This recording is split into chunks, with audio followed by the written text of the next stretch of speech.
Terpujilah Sang Buddha, Namo Buddhaya. Ada satu pernyataan yang disampaikan oleh Sang Buddha untuk kita semua berkaitan dengan pikiran.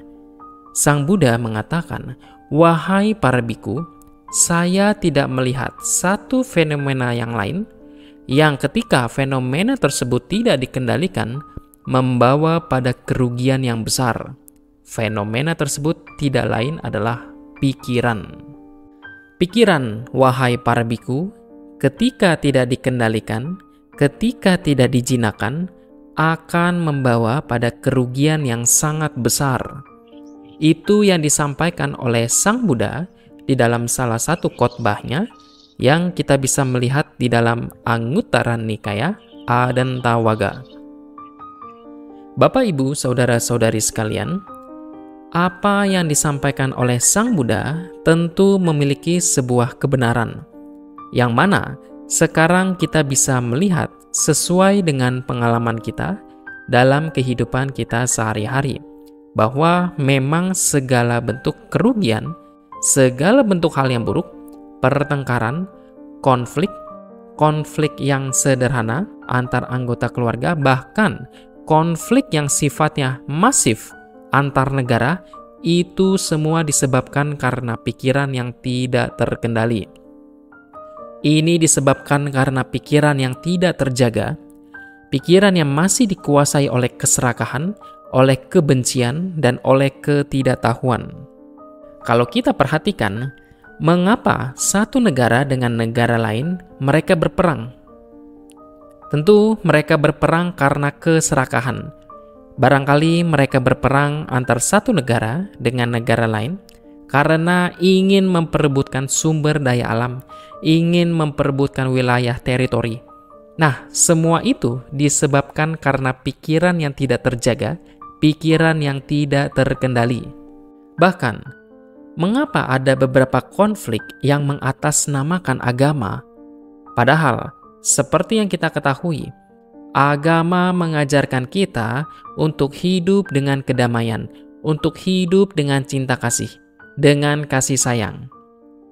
Tetapi, mengapa masih ada konflik dan pertengkaran yang muncul dengan mengatasnamakan agama? Lagi-lagi, kalau kita telusuri lebih dalam, ke dalam tindakan kita, ke dalam pikiran kita, semua itu disebabkan karena pikiran yang tidak terkendali. Karena pikiran yang tidak terjaga, karena pikiran yang dikuasai oleh kebencian, merasa bahwa apa yang dipahami, apa yang dipercayai adalah yang terbaik, yang paling benar. Kemudian merendahkan kepercayaan dan paham milik orang lain. Kemudian muncullah kebencian, muncullah ketidaksukaan, konflik, pertengkaran terjadi. Lagi-lagi, ini adalah karena pikiran yang tidak terkendali.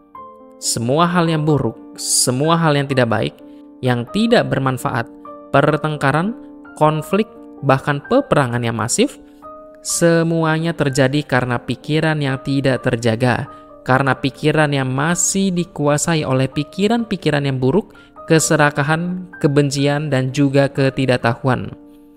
Akan tetapi, Bapak, Ibu, saudara-saudari sekalian, Sang Buddha juga menyampaikan bahwa beliau juga tidak melihat satu fenomena yang lain yang ketika dijaga, dikendalikan dengan benar, dengan baik, akan membawa pada manfaat yang besar. Fenomena tersebut juga tidak lain adalah pikiran. Ketika pikiran itu dijinakan dengan benar, dengan baik, maka berbagai macam hal yang baik, berbagai macam manfaat akan diperoleh. Dan kita juga bisa melihat kalau kita telusuri semua hal yang baik, semua hal yang bermanfaat yang terjadi di dalam diri kita, di lingkungan kita, di sekitar kita, semuanya disebabkan di awal oleh pikiran. Oleh pikiran yang terjaga, oleh pikiran yang dikendalikan. Pikiran yang tidak dibiarkan untuk terseret oleh pikiran-pikiran negatif, oleh keserakahan, kebencian, ataupun ketidaktahuannya. Mengapa seseorang, misalnya ketika sekarang di Indonesia, ada banyak bencana yang melanda bangsa mencari Indonesia.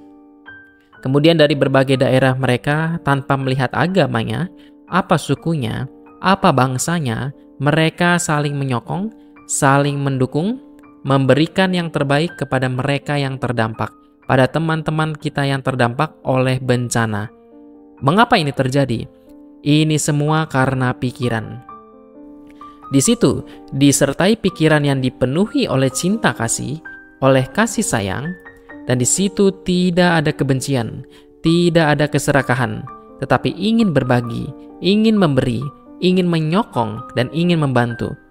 Karena pikiran cinta kasih itulah, maka terjadi sebuah kedamaian, terjadi sebuah situasi dan kondisi antar satu dengan yang lainnya, mendukung hal-hal yang baik.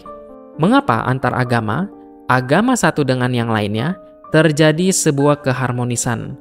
Karena pikiran, juga karena masing-masing orang terbuka pemikirannya, menjadi open-minded, melihat kebenaran sebagai kebenaran tanpa melihat kebenaran tersebut dari mana asalnya, tanpa melihat jalan tersebut dari agama apa.